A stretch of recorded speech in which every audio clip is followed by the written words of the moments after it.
All right, we're live and we're back and we're ready for our next session. Now, 2 decades ago, and it's hard to believe it's been 2 decades, and a few of you were around at that point. I know I worked a little with Marilyn way back then. We talked about approvals and regulation and who to talk to, and part of our challenge back then was just to figure out who to talk to, much less what to talk to them about and how to get approvals. And approvals usually required a big round robin of going from person to person to person to organization to organization to organization until one of them decided that they were responsible and they would give us any kind of rules or regulations or requirements that we needed to do what we wanted to do. Well, now things are getting much better, and we have a number of organizations that are actually working together on some efforts to go off and to help us achieve escape velocity from red tape and do regulatory and policy reform. So our sponsors for this session is our full-day sponsor, Northrop Grumman, as well as Maxar. Our moderator is Andrew Rush, who is president of Made in Space, but perhaps more relevant here, he is also the chair of the NASA Advisory Council's Regulatory and Policy Committee. Andrew, take it away with your panel, please. Thank you, Alan. So as Alan mentioned, today we're going to be talking about regulatory and policy reform in our sector, and talking about achieving escape velocity from red tape via regulatory and policy reform. We'll talk a little bit about current events and in the regulatory and policy landscape, what's next, and really why regulation and policy is critical to achieving successful space operations. As mentioned, I'm Andrew Rush, the Chief Operating Officer of Redwire Space and President of Made in Space, as well as the Chair of the NASA Advisory Council's Regulatory and Policy Committee. Now today we have a very talented group of folks on our panel who barely need introductions, but I'm going to do introductions anyway. So I'll introduce them and then we'll get into the meat of the panel. Please feel free to submit any questions you have via the online tool throughout, and we'll reserve 15 minutes or so at the end for questions from our virtual audience. So first up is Dr. Marilyn Ditmar. She is President and CEO of the Coalition for Deep Space Exploration, an industry trade group that supports human exploration, science, commerce, and American leadership in space. Under her leadership, the coalition has grown from 5 companies to more than 70 in the past 4 years and is a recognized source for policy, technical, and business information in the aerospace and defense sector. From 2012 to 2014, she served as a member of the National Research Council Committee on Human Spaceflight and is beginning her 3rd term as a member of the Executive Committee of the Space Studies Board of the National Academies of Sciences, Engineering, and Medicine. In June 2018, she was appointed as a member of the User Advisory Group for the National Space Council, and in October of 2018 was appointed to the Commercial Space Transportation Advisory Committee for the Department of Transportation and FAA. Next, we have Wayne Monteith, who currently serves as the FAA's Associate Administrator for Commercial Space Transportation. Mr. Monteith provides strategic leadership and direction to ensure the protection of public health and safety, safety of property, national security, and foreign policy interests of the United States during commercial launch and reentry activities. He's also responsible for encouraging, facilitating, and promoting the U.S. commercial space transportation enterprise. He was appointed to that position in January 2019 following his retirement from the U.S. Air Force as a Brigadier General, where he served for 29 years. His last Air Force assignment was actually the commander of the 45th Space Wing and director of the Eastern Range on the Space Coast in Florida. During his 3 years at the 45th Space Wing, he oversaw the successful execution of 66 launches, 23 booster landings, and the successful operational use of autonomous flight safety systems. Next up, we have Kevin O'Connell, who is the Director of the Office of Space Commerce at the U.S. Department of Commerce. Within this position, Mr. O'Connell leads an office with the responsibility as a space industry advocate within the executive branch of the U.S. government. Mr. O'Connell brings over 35 years of experience in the U.S. government, research organizations, and as an entrepreneur and business leader to this position. Mr. O'Connell has researched and written extensively on the policy, security, and global market issues related to commercialization of remote sensing, and previously served as the CEO of Innovative Analytics and Training, a Washington, D.C. based firm focused on analysis and decision support for the U.S. government and commercial clients. Among other issues, the firm focused on market trends and anticipatory analysis for high technology industries such as cyber, cloud computer, and geospatial technologies. Mr. O'Connell's background also includes extensive experience in national security and intelligence matters, including assignments in the DoD, Department of State, National Security Council, and the Office of the Vice President. He spent a decade conducting and managing research in these areas at the RAND Corporation and was the RAND Corporation's first director of their Intelligence Policy Center. And last but not least, we have Eric Stallmer, who is the president of the Commercial Space Flights Federation. CSF is the largest organization dedicated to promoting the development of commercial spaceflight, pursuing ever higher levels of safety, and sharing best practices and expertise throughout the industry. Under Eric's leadership, CSF has worked tirelessly to craft the modern Commercial Space Launch Act, as well as promote innovation as national policy to spur the economy and create high-tech jobs. In addition, CSF works to develop industry standards and encourages further growth in the commercial spaceflight industry. Eric has also been recently appointed to the National Space Council's User Advisory Group. He serves as co-chair of the FAA Airspace Integration Aviation Rulemaking Committee and is a member of the Space Launch and Reentry and the Spaceport Aviation Rulemaking Committees. Eric is also a member of ComStack. And after leading CSF for a number of years, he will soon be joining the ranks of Voyager Space Holdings.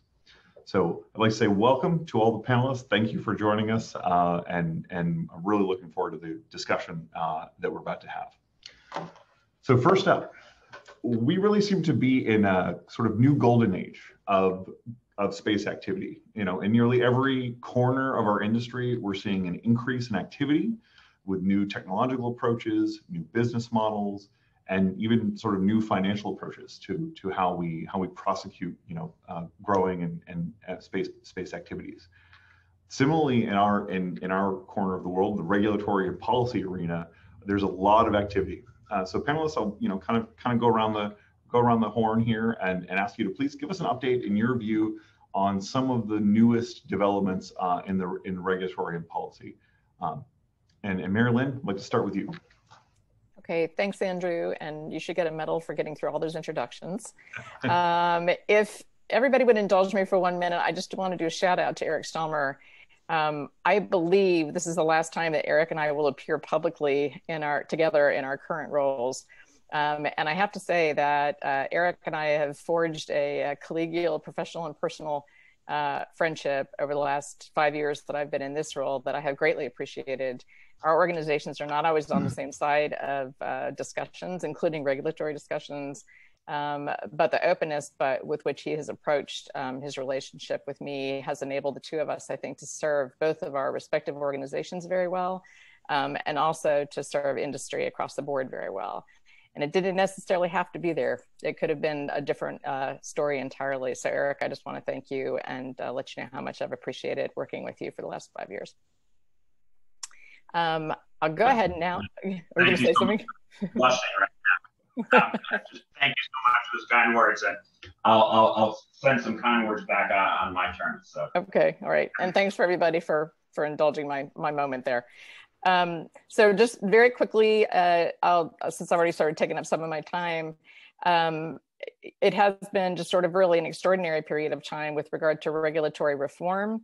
A focus by this administration, but also by Congress, particularly going back to 2015 and the Commercial Space Launch Act, on streamlining regulations and trying to provide some degree of certainty, both for government and particularly for business.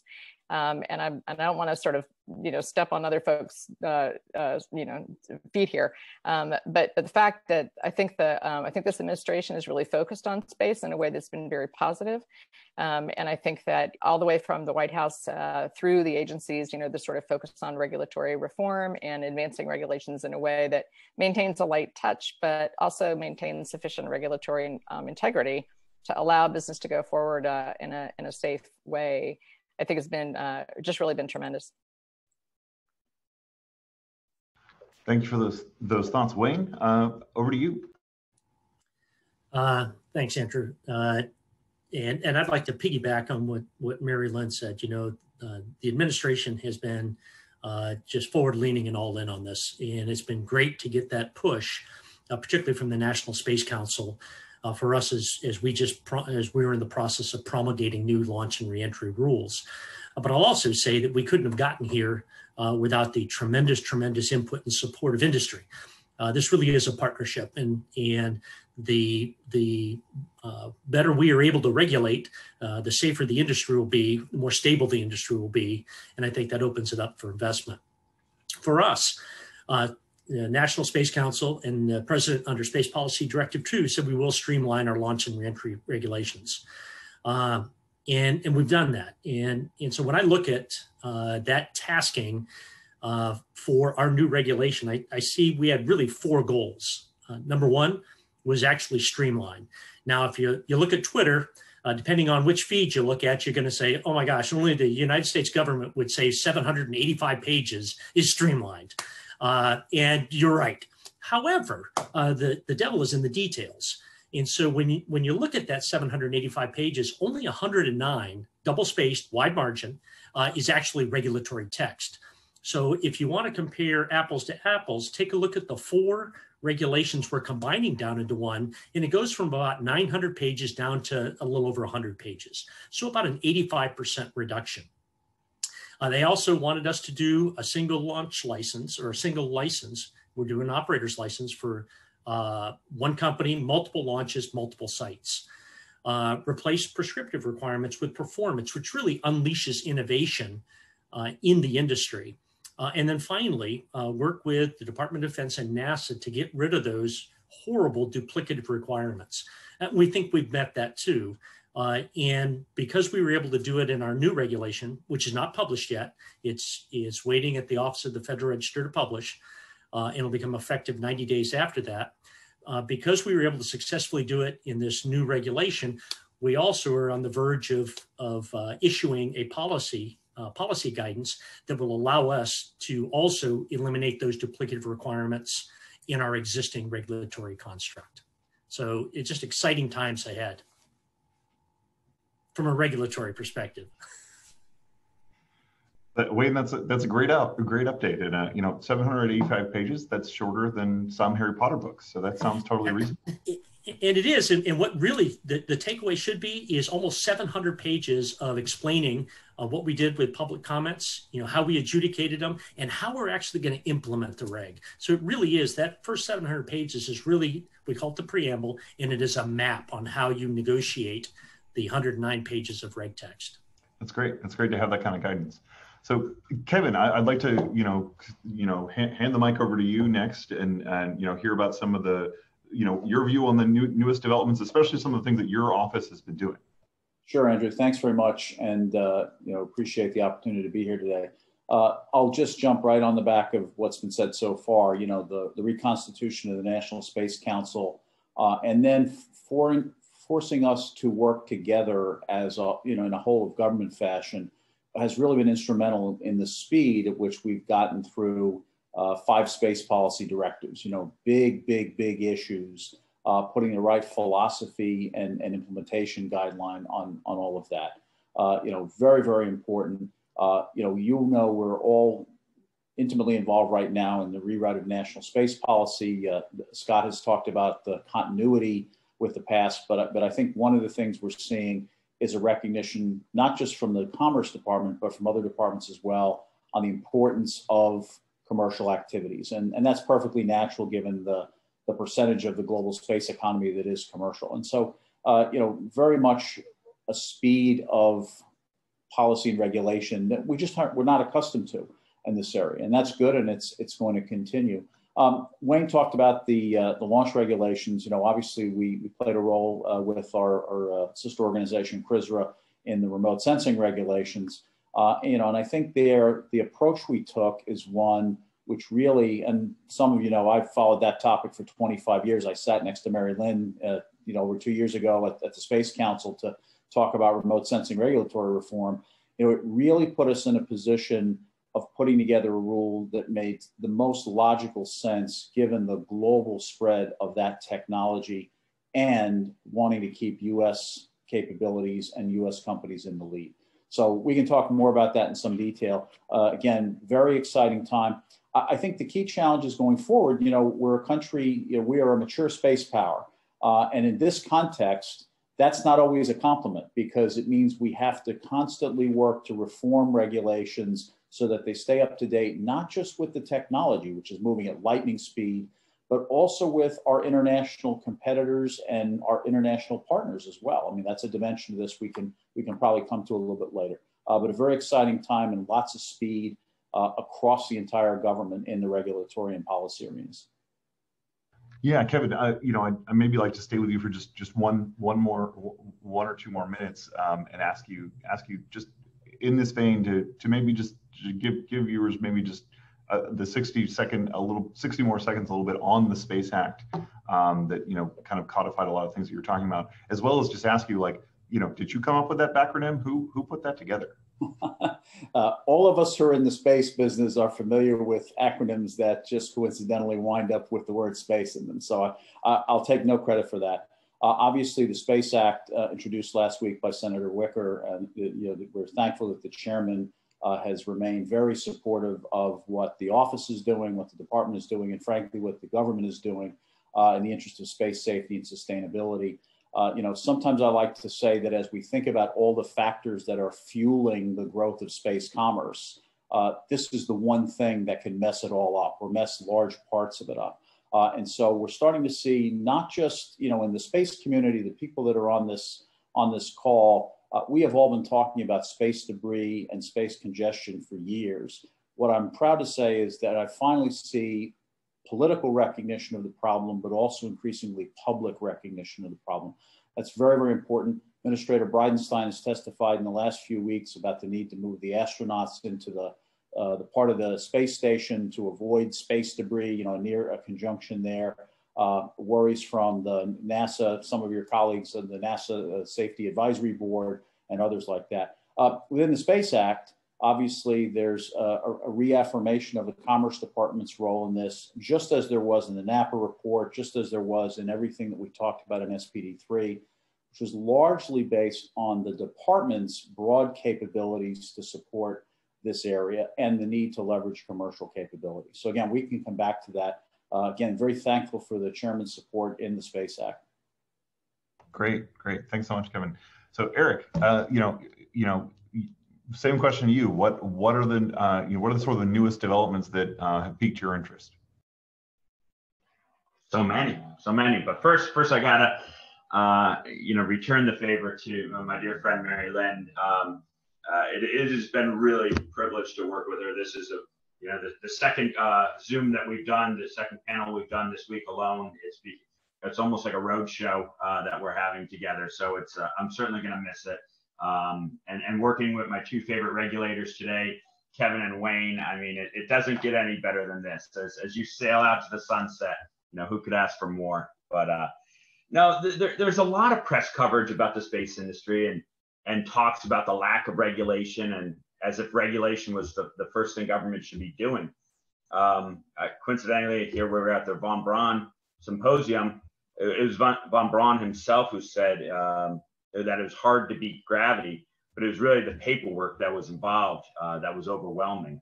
And I can assure people that whether it's the public safety issues that Wayne regulates to protect protect the public safety, or the national security ones that Commerce regulates on remote sensing, or even the spectrum allocations that the FCC oversees. Our industry is very regulated. It's the challenge is to craft those regulations that promote some needed results instead of telling industry how to design the product or the service. Really in every case, the point of regulation is to enable the industry to pursue innovation and growth and fully utilize the opportunities of space. So the idea of regulation and promotion are in conflict. That's just, I don't want to say stupid, it's just not true. There aren't any purchasers of launch services or remote sensing satellites or satellite bandwidth that need to be protected from the companies that are providing them. It's all a big risk, but entrepreneurs take those risks because of the potential for the reward.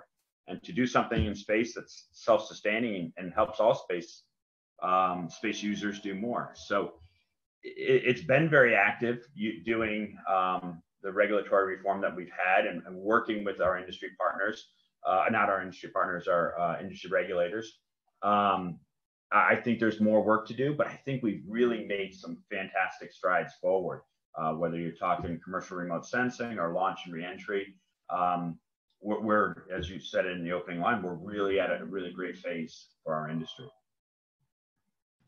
Thanks for that, Eric. So to play off of that a little bit, right? Like we seem to be in the middle of this kind of golden age of space activity, right? We have programs like Artemis, we have the Space Development Agency's efforts to modernize, DoD architecture via proliferated LEO, the commercialization of low Earth orbit, really beginning to hit it, beginning to get its legs under it. I don't think that this golden age is going to slow down anytime soon. I hope very, very much that it continues to accelerate. But given this backdrop of amazing activity and really a lot of gas in the tank for us all to kind of drive forward, I'd like to kind of throw out the question of what do you all see as the next big things in regulatory and policy reform? And Wayne, maybe we'll start with you. Well, good. At least it's not a softball question. So, I'll tag off quickly off something Marilyn opened with, and that's regulating to the lightest touch possible. And the way it is in our statute, regulate only to the extent necessary. And I take that to heart.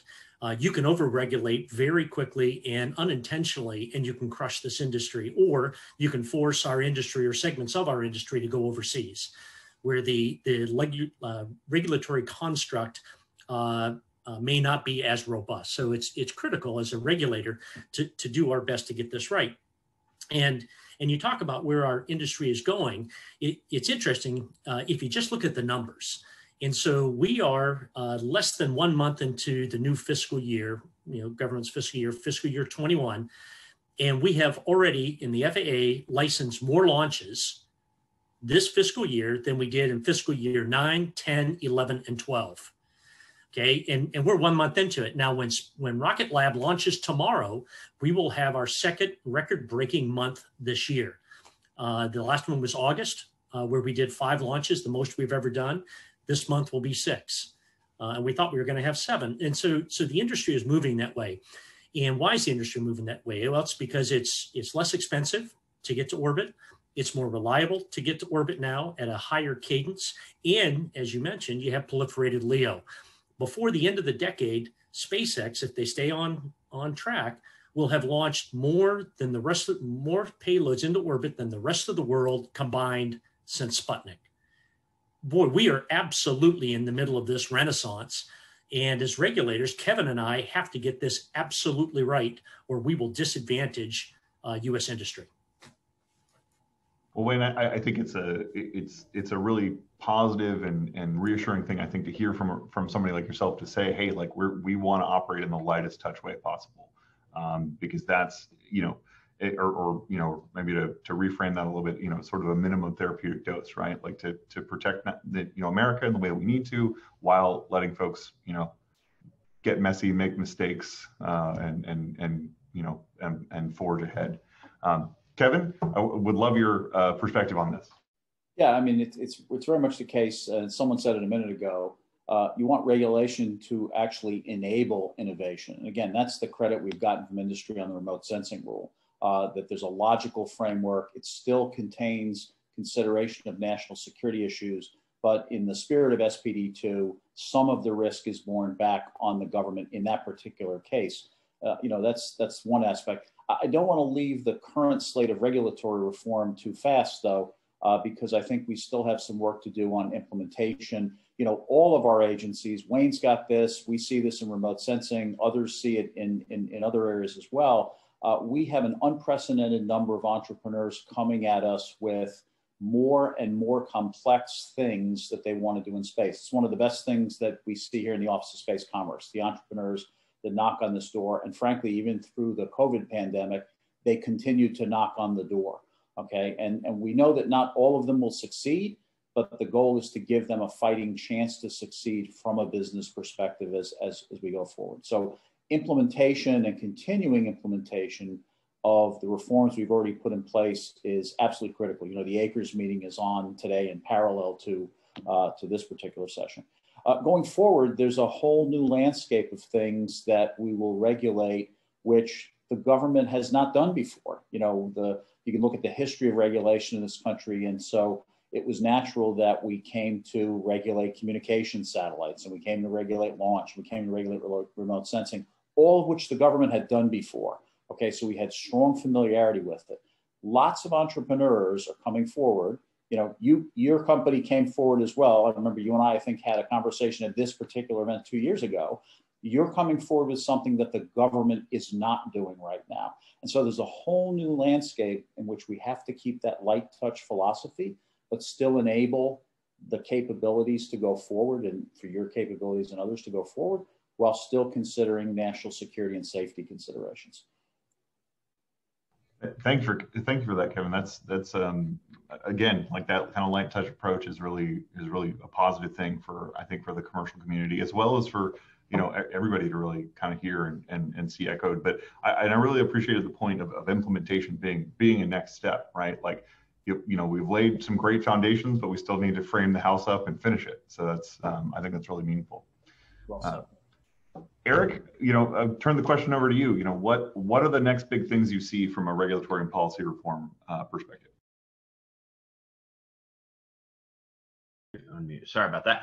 I think there's a few things on our windshield that we have to look forward to. Certainly, you know, continue to work with Wayne's team on the launch and reentry streamlining. You know, on the Part 450, so if there's tweaks, we're still, as you said, there's Harry Potter books, just, you know, the same size, but this one is hopefully isn't that much of a mystery. But we have a lot of lawyers, you know, trying to figure it out. You know, so a lot of that's going to be on the circulars. We want to make sure, you know, how we can have input on the advisory circulars. I think that's going to be a part that we're going to look at. Reform Part 420 and Part 440, the spaceport and the liability rules. I think those, you know, need some updating, and we're going to look forward to working with AST on those things. Working with the Department of Commerce to create a voluntary Article 6 solution for the Outer Space Treaty. I think that's going to be important. There's going to be, you know, new administration. I don't know if there is a new administration, new Congress. You know, the Commercial Launch Act, the Commercial Space Launch Act, that was updated in 2015. Fight off any fundamental changes to that that may occur. I think that's a very good document. I think it may need some updating, but, you know, I don't think there needs to be a radical overhaul of that. The commercial remote sensing regulations, the implementation. How's that going to work? Some changes may be needed there. And space situational awareness implementation in a non-regulatory sort of way that maximizes the role for commercial services companies. I think those are maybe the 4 or 5 things that are on the horizon that we see, and we look forward to these because, to be honest, and, you know, this isn't a suck up thing. I don't have to suck up anymore. I'm leaving, but we've enjoyed working, you know, with our regulatory colleagues. You know, including us in the process and hearing us out and understanding what our concerns are. And so I think this is, as we're talking about this renaissance in space, I think what you're also seeing is there's a lot of entrepreneurs that Kevin said, you know, that walk through their door and say, how do we do this? You know, these are smart technical people that really don't, you know, they don't bother to hire. The first hire isn't a regulatory attorney.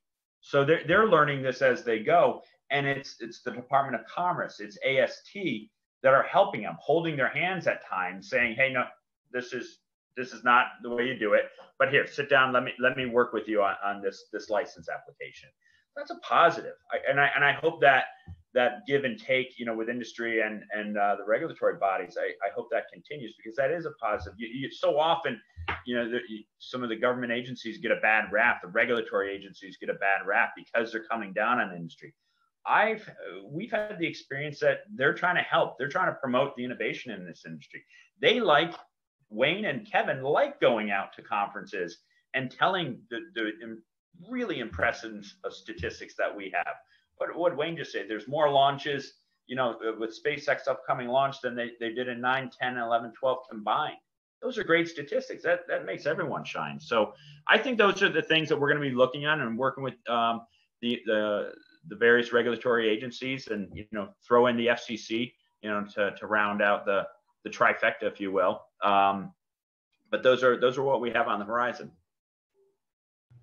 Eric, those are some great points. Thanks for that. And I think you're hitting on one that an area that perhaps we don't need to reform from a regulatory perspective, which is the role of the regulators in our industry, of being sort of champions for the growth of our industry.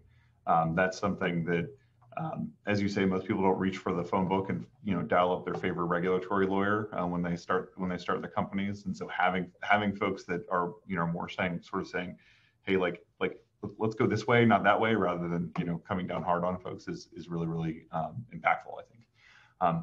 So Marilyn, you know, this is an area that you're just, you know, incredibly knowledgeable about. So and as well as a person that sees the future and is excited about the future. So I'd love your perspective on what do you think the next big things are as we're in this kind of renaissance from a regulatory and policy reform perspective.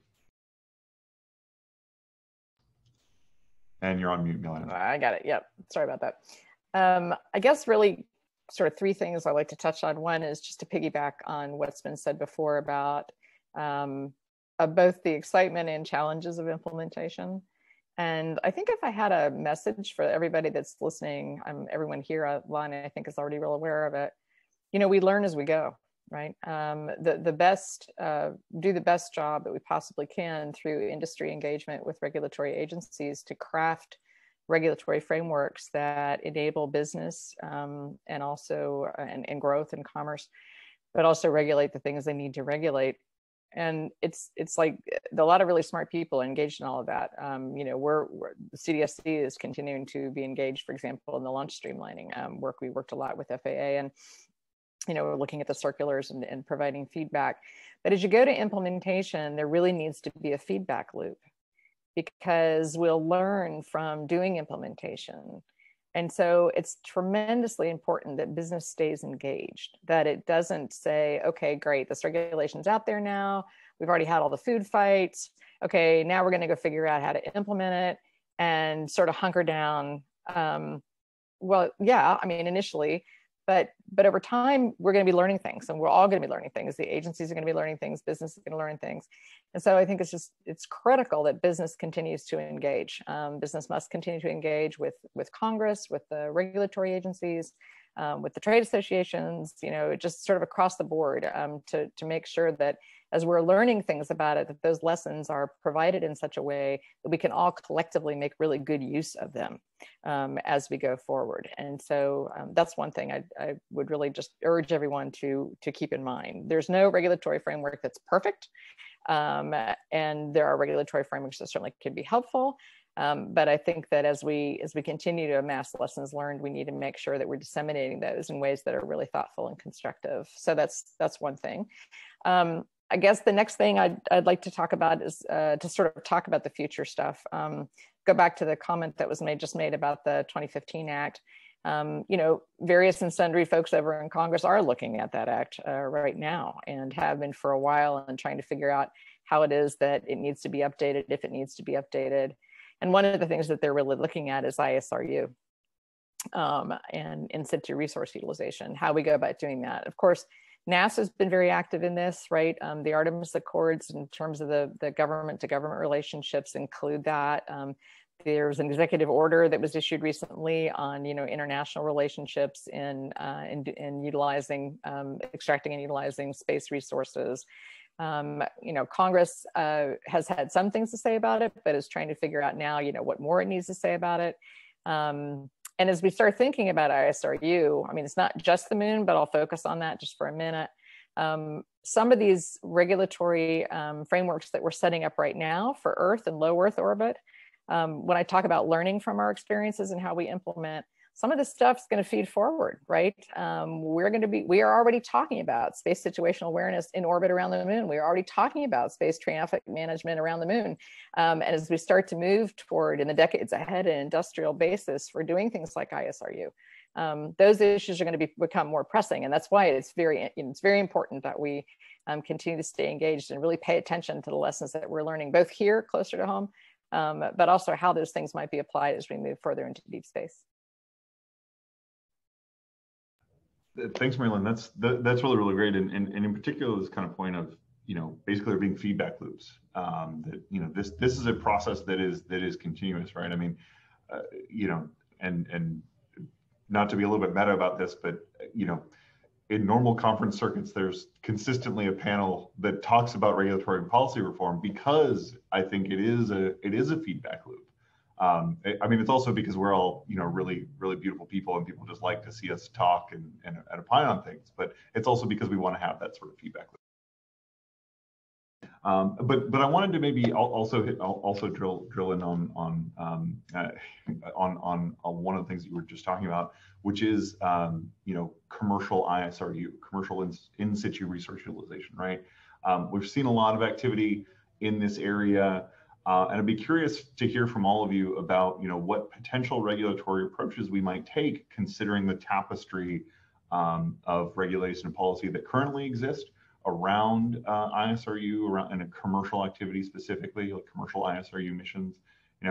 Do we continue taking, that conceptual page of a light touch from SPD2, or do we just kind of hand this to the Department of Commerce? Say, here, Kevin, like, please figure it out. Do we rely on Congress? Do we kind of model off the Artemis Accords, or do we simply just wait for somebody to start mining and then figure it out from there? Marilyn, you want to kind of take the first crack at that? Not to put me on the spot or anything. There's already a lot of, and just sort of going from what I was saying before about learning from things that we've already done before, right? There are already regulations that govern mining, for example, and where it starts to get really interesting is when we start talking about commons, right? And for example, use of sea resources, those that are associated with the oceans. And so there's a body of law there that I am not an expert in, let me say, but there's a body of law there and regulation that I think that we could kind of look at. As I already mentioned, space traffic management, space situational awareness, the light touch, philosophy, the guiding, sort of a guiding philosophy that we've already been discussing. I think that we're going to need to draw on all of this as we go forward. And it's going to get to be tricky. My guess is a lot of these technologies are going to sort of hit the market at roughly the same time. And by that, I mean, and Kevin's nodded, so I feel validated. It's like basically, they're all starting to emerge, and you see these kinds of things, right? You see these waves, right, of technology development. There's always some folks out there leading, Andrew, like your team, but then folks come on behind, right? So I don't think we want to move too quickly. Because then, you sort of throw hurdles up and roadblocks, and that's not what we mean. But I do think we have to be forward leaning. And, the issue of sustainability in space, let me just sort of mention, quickly, Kevin actually helped helm a State Department, Department of Commerce conference last year that I was involved in and spoke at. And we talked about sustainability. We were looking at some of the UN guidelines that had come out, on trying to deal with the sustainability. And we talked about sort of the value of competition and collaboration in trying to deal with all of these things. So again, I just think there's going to need to be ongoing dialogue. Where it's going to get tricky is getting competitors to sit down and talk. It always is, and it's going to be tricky to start thinking about business to government relationships, as well as government to government relationships. But I think we have to start now. I mean, we are already starting. I mean, we have already started. But I think we're going to have to start now to think about these things, pretty seriously. I mean, DoD is already looking at the whole issue of space traffic management around the moon, given what people want to do, what they want to do at the moon. And so I guess, again, I think that we're going to have to start now to start thinking about how do we do this sustainably? What's a regulatory regime that allows us to do this kind of work, to develop these kinds of technologies? Can we learn from things that we've done here on Earth? Things that we've done well as mistakes that we've made, kind of going forward. So those are just really my sort of high level thoughts on it. Thanks for sharing those, Marilyn. So Wayne, what's your perspective in this regime? I know the FAA has previously, licensed, a mission to the moon. But what are your thoughts on our regulatory approaches to commercial ISRU missions and operations? Well, I'll start out with the biggest takeaway I have from the Netflix series Space Force is space is hard. And so all of this is difficult, and it's all interconnected. So whether you talk about ISRU or you talk about operations, say like Astroscale is trying to do with clean up orbital debris, or quite frankly, what we're involved with is space tourism or the nascent stages of space tourism. It's all interconnected, and unfortunately, it's all got to be done right. But I think there are a lot of similarities there, and we keep coming back to the light touch. All of these industries are nascent. So as a regulator, I'm not even sure I know what to regulate yet. And that was the whole point of the moratorium of the learning period when we were given regulatory authority over spaceflight participants, or the nascent stage of space tourism. And so you've really got to take this, I think you have to take it cautious approach, but B, kind of feeding back onto what Marilyn was saying earlier, lessons learned. You can't develop these constructs in a vacuum. You can't ignore other parts of the sector. I'll say when I got to my office, because our launch rate was relatively low and our regulations were relatively prescriptive, I'll be honest with you, I can't find that we had a lessons learned, even internal to launch and reentry, lessons learned process. And so for order to us to get there, we had to reorganize the office and reprocess engineer, and that's just within space transportation, the launch and reentry portion. But I think it holds good lessons for the other sectors as we move forward, because we're only going to get, I think, one chance to get it right. Thanks for that, Wayne. Eric, what's your view here? Oh, I agree with Wayne. Space is hard. We'll just leave it at that. Now, I think as we see this, we have to help foster the growth of this innovation, of this market. And there's a lot of things, a lot of moving parts, pardon the being the master of the obvious there. I think you have to work with these companies that are developing this technology. You have to understand it, from a regulatory perspective. You have to understand it each step of the way. I think the two gentlemen, Wayne and Kevin, their offices are doing a very good job of reaching out and trying to understand what people are doing, what these thoughts are. I think the onus is on the DoD, though. I think the Space Force and others to understand what those capabilities are, and how they can, help foster that growth, if you will. That's one aspect of it. Two, again, the light touch that Wayne keeps speaking to, the performance-based, regulations. That's really, really critical, especially as you understand the technology as it evolves. A company like yours is a great example, Andrew. How you guys incrementally evolved to what you're doing right now. To literally building in space. But you started off small, but people understood what your mission was and what your vision was. And I think the third leg of the stool is, that we can't go it alone. I think there's a lot of concerns, from the international community, and not just concerns, but I think a level of cooperation and partnership. They want to be a part of this. They want to be a part of what is going on here, this boom in our industry. And they have concerns. They had concerns when the the Space Resources Act, was included in CSLA, and how some embraced it and some went to Luxembourg, so I think there's some good discussion. Marilyn talked about some at the UN last year as they were developing these things, but I think that's, the U.S. can and should show the leadership in this area, and I think we are doing a good job. But I think we should not be foolhardy to think that we're the only ones thinking of these areas. And and when I talk about the international community, I tend to think more altruistically of our partners and our allies. But then you have to look at it from another side of our adversaries and people that don't have the best intent for the U.S. and our activities in space. We have to be mindful of that. So I think there's going to be a lot of moving parts as we try to define how this should look. But I think it needs to, this continuing open dialogue needs to take place. And, the events Kevin hosted last year, you remember when we met with each other, in person, oh gosh, those were the days. But we're going to need more of that, and hopefully, we get past this virus so we can get together. We can sit down at a table and talk about, what it means from the entrepreneurial community, what it means from the investment community, what it means from the regulatory and from the international. So that's kind of the way I see that evolving. And I think that's what we need to, have our mind focused on a little bit. That's well said, Eric. And I'll also say that Zoom happy hours are just not quite the same as in-person happy hours.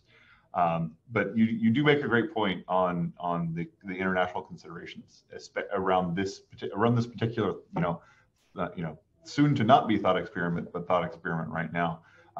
But over to you, Kevin. Should we just hand this to Commerce and you have the answers for us? How should we think about regulatory regimes for commercial ISRU? So let me back up just a little bit to cover a couple of points already made. And by the way, Eric looks a lot better in person than he does on Zoom. I just want to point that out for the record.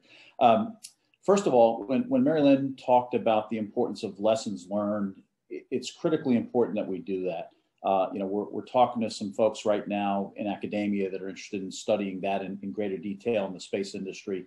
And there's even a joke in Europe that American venture capital won't even talk to a company unless some of the people in it have failed, at least once in their activities. But I think in parallel to that, there's also the importance of anticipation. And, deep in the way too long introduction you gave of me, in a former life, I did some work on something called Anticipatory Analysis, which says that you look to the future as people come forward in this industry. And, again, when I talked about the folks that knock on our door here, these days it's virtual, of course, everyone on this call will remember a period in which someone said, well, gee, I'm going to do this in space. And the answer would be, gee, that's cool.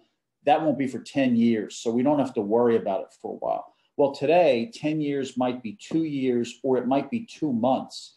And so it's critically important that when folks knock on the door and with some measure of, do you know what you're talking about? Have you got a license? Do you know what a license requirement is? Blah, blah, blah. Understanding that those things could come forward in the market very, very quickly, especially if the capital markets start to get involved. And we could talk a lot more about that. There's a concerted effort right now in the administration to look at leveraging the other tools in the toolkit, and namely those on the economic and financial side of the business. Exim Bank has been the most prominent, but organizations like the Development Finance Corporation and others, bringing those tools to bear as well. Marilyn cited the Space Enterprise Summit, which sadly, like many other things, we had to pull the plug on this year in the summer. And I think we're now targeting it for spring of 21. It's not a conference that we thought should take place virtually. There was really value to getting people from around the world in the same room, socially distanced or otherwise, to talk about the nature of cooperation and competition and how those all affect the things that we do here. With regard to ISRU, I'm really led to believe that some regulatory construct, some framework for thinking about Article 6, for thinking about, I think those are better than having none, only because it helps with the investment climate. You know, even though there's not a 5 decimal place description of what has to be done, it helps the investment climate, and it actually, you know, helps with American leadership and global leadership in these areas. And so, you know, we're absolutely helpful, you know, willing to play our part in how that's done in concert with our agency partners, and as has been said many times, with industry, because the speed, the throttle these days is in industry, and so we have to stay close on that.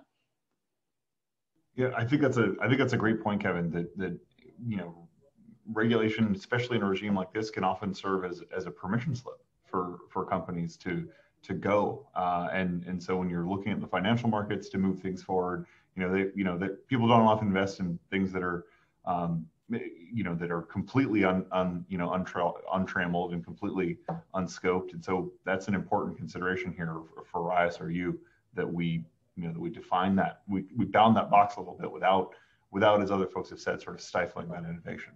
And, you know, government, one other quick point, you know, government here has been a better customer in the market. Again, we'll all remember times in the past where the government would say, gee, that's an interesting idea.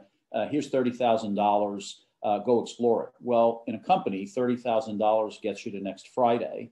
And so what's happened now is where the government has stepped in, the Air Force has done this in a big way, other organizations as well, to say, I do have an interest in something, in exploring a technology. Here's a decent amount of money, via the pitch days or whatever, and you get some running room. The other phenomena that gets to take advantage of is that when those awards are given, in essence, they're kind of an underwriter's lab seal of approval from the government that they're interesting enough that a company can go into the capital markets and say, hey, I've got this contract or activity. What do you think of it? And that's a place where the capital markets are more sophisticated today to understand, what a space business is and what it probably isn't. Absolutely, absolutely, and we're even seeing, I think, from that financial market sophistication perspective, really real sea changes, right? Like, Maiden's Place itself was acquired by a private equity-backed firm building a pure space play. And Voyager Space Holdings is another example of a company that's more in this vein of acquiring and building up something larger. And that's a relatively new thing for sort of commercial space. And that's driven in part by the regulatory policy reforms, as well as the technological investments that the government's made. So we have just a couple of minutes left, and we'd like to kind of throw it out to questions that we may have received. So I think we have some. I think we may get some questions to share with you all. Yes, Andrew, thank you very much, and thank you, panel. Especially Marilyn and Eric on their last hurrah. We know Kevin had some other opportunities to speak today, but thank you for coming to us, Kevin. First to Wayne Monteith. Wayne, you're having an event in about 2 weeks that you talked about. Would you like to make an advertisement for that? Absolutely. So, on the vein of what, has been talked about with implementation is really the tough part here. On 4, 5, and 6 November, we will be hosting industry workshop on the new Part 450 rule. We're going to go over really kind of the nuts and the bolts of the rule. We'll be going over the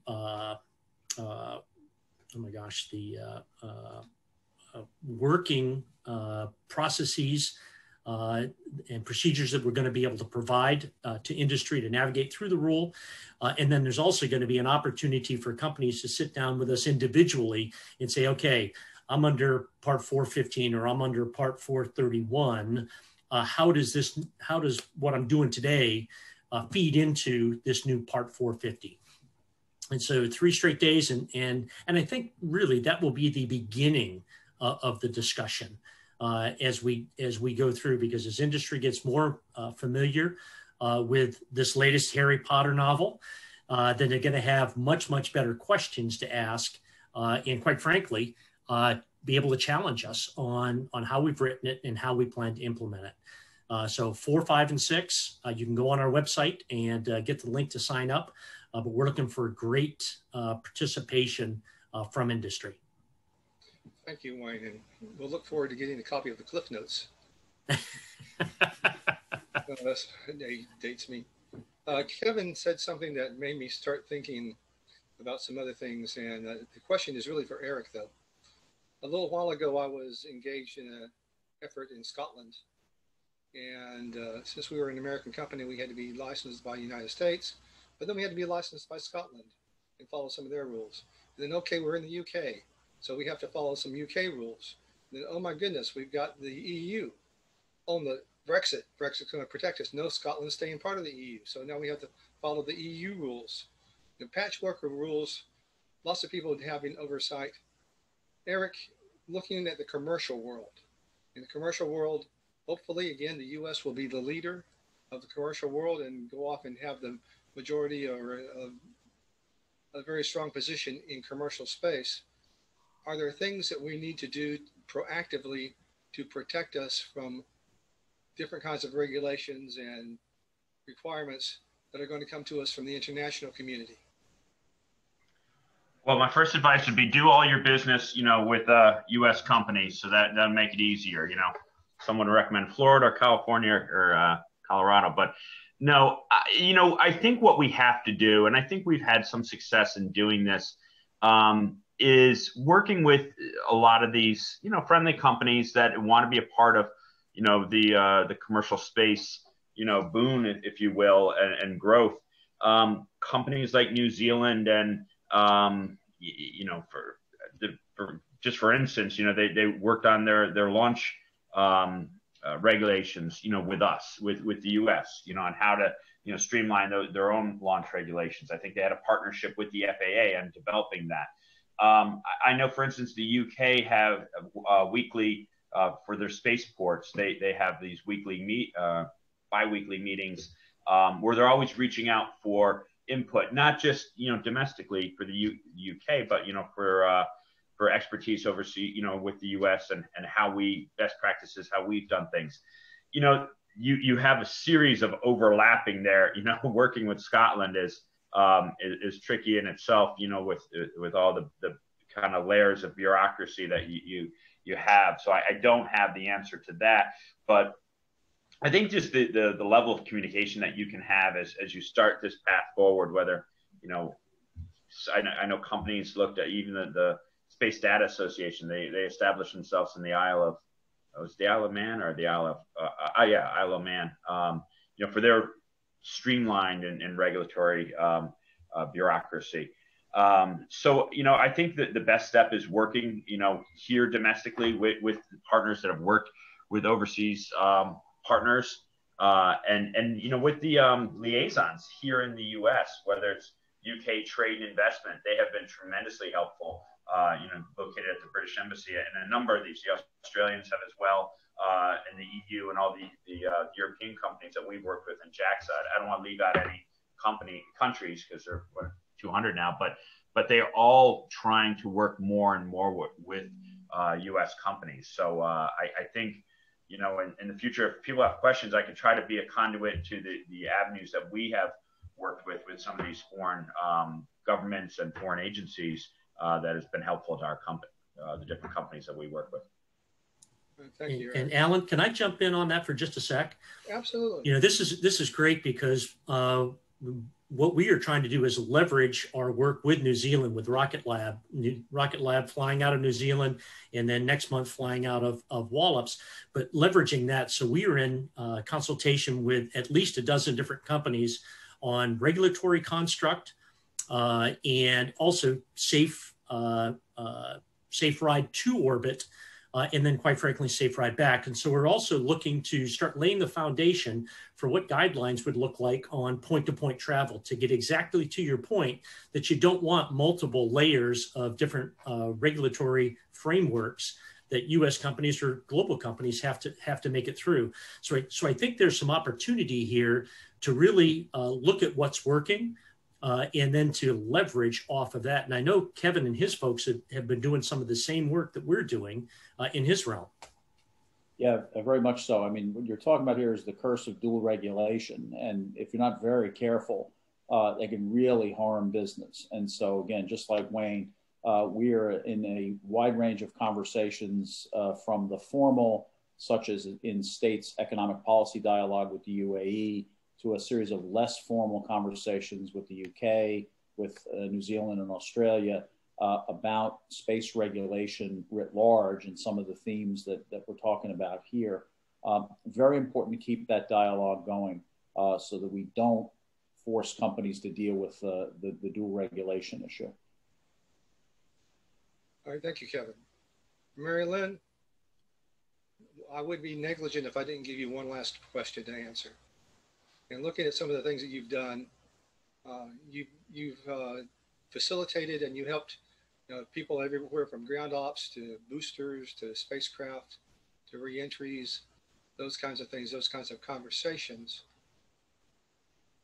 Where do you think we go? Do you think it's reasonable to expect that in a somewhat near future, not tomorrow, not next year, but somewhat near future, we'd be able to do things with one license and one licensing agency from ground to launch to flight to on-orbit operations to things like spectrum allocation to reentry? Do you think there's a way to do that with an end-to-end mission with one licensing regimen? Not for a while.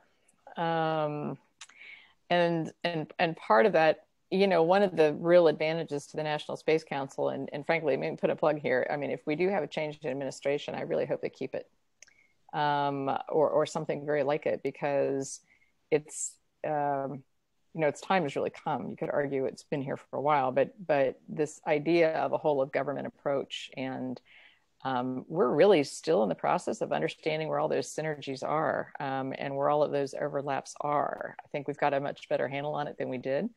But I think that there's so many different flavors, a lot of these things, Alan. Spectrum is a challenge, and it's both an opportunity and a challenge. And just that one piece, right? So I think, I hear what you're saying, and I hope that eventually we get to the point where we have an approach that allows us to accommodate a mission. But right now, a lot of that, that has all these components. But right now, what we have is sort of an interagency process that addresses these, as well as a framework for doing regulation. And I just think it's going to be a while, for us. I think that's a great objective. I mean, let me just say that, right? Because that's what you want. You want businesses to be able to come in and say, we're going to go do this mission. We're going to do these things. We're going to use this launch vehicle. We're going to launch from this place. Okay. We're going to have this kind of payload, right? We're going to use this sort of spectrum. Okay. Here's the duration, show me where I got to check more blocks or whatever, and sort of go forward. I mean, I think as a model, that's great. And I would certainly endorse getting there. I do think it's going to be a little while though. Well, panel, thank you very much. We really appreciate it. Andrew, you took them through a lot of information in a very short period of time. Andrew, do you have anything you would like to close with? No, I'd just like to say thank you to the panelists. Thank you to the symposium for having us. And we look forward to, doing these sorts of things in the future, and one day doing these things in a face-to-face, socially responsible way. Great. Thank you. Thank you, panel. I know I really enjoyed this, and I know we had a number of people that are listening in that got a lot out of it. So thank you very much. So that's the end of our day 2. Thank you to our day 2 sponsor, Northrop Grumman. Thanks to all of our event sponsors, Aerojet Rocketdyne, the Aerospace Corporation, Blue Origin, Boeing, BWX Technologies, Jacobs, KBR, Lockheed Martin, Maxar, Northrop Grumman, Teledyne Brown Engineering, University of Tennessee Space Institute, University of Alabama in Huntsville, and our media sponsor, Space News. Tomorrow at 11 Central, 12 noon Eastern, we'll start our 3rd and final day with a great discussion on the space economy. Thank you all for listening and watching. Have a good evening. Good night.